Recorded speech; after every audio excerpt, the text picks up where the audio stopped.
For our project, we solved the problem about secant to the cube in order to find the area under a curve between it and the x-axis in the intervals of minus p fourths and pi fourths.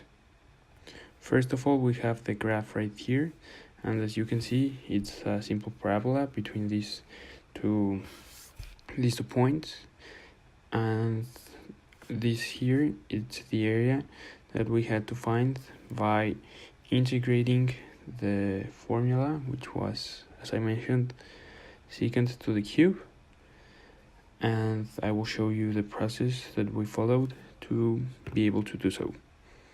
This is a really tricky problem because you need to use as much as you know about mathematics up to this point, because there are many things that you need to be really intelligent, or either I have practiced them before a lot.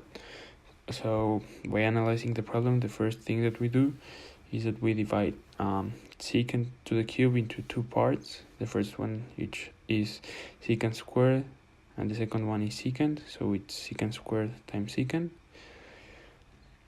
And then we use the method of integration by parts, in which we take one of them as our f and the other one as our g prime, and the f we derivated, and the g prime we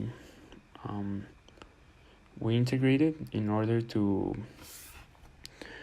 find their respective derivative and original equation.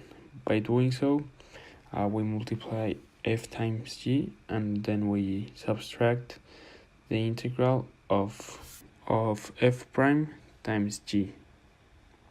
By doing so, we can see that we're left out with secant times tangent minus the integral of secant times tangent squared. This cannot be simply solved by u substitution, so we need to use a trigonometric identity, which is tangent squared equals secant squared plus 1, and by doing so, we multiply our secant, that's outside the parentheses, times our secant squared, and then times the 1, and now we have two different integrals that we can solve in an easier way. So we have the integral of secant cube and the integral of just secant. As you can see, the integral of secant to the cube is the same as our original integral. Therefore, we can substitute it by an I, which represents that it's just the integral as a whole. And by doing so, we can add the integral to that side to both sides of the equation, so it cancels in this side and goes to the other one as positive. So we have I plus I equals secant times tangent plus the integral of secant. We should know, at this point, we should know by heart the integral of secant, which is natural logarithm of secant plus tangent. And with this, we have 2i equals this over here. So then, just to simplify the I and only have one integrate, we just simply divide everything by 2.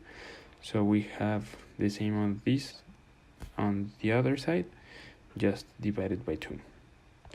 With this, we can plug in our values, which come from minus pi over 4 to pi over 4, and subtract.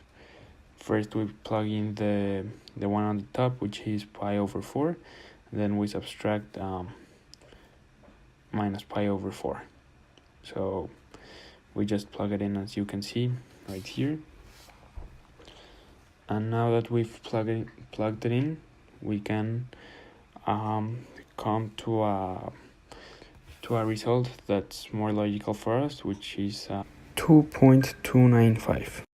So that's the real area under the curve, and as we can see in our original curve, which is this one, you can see the area, which I will now show it to you. And well, that's it.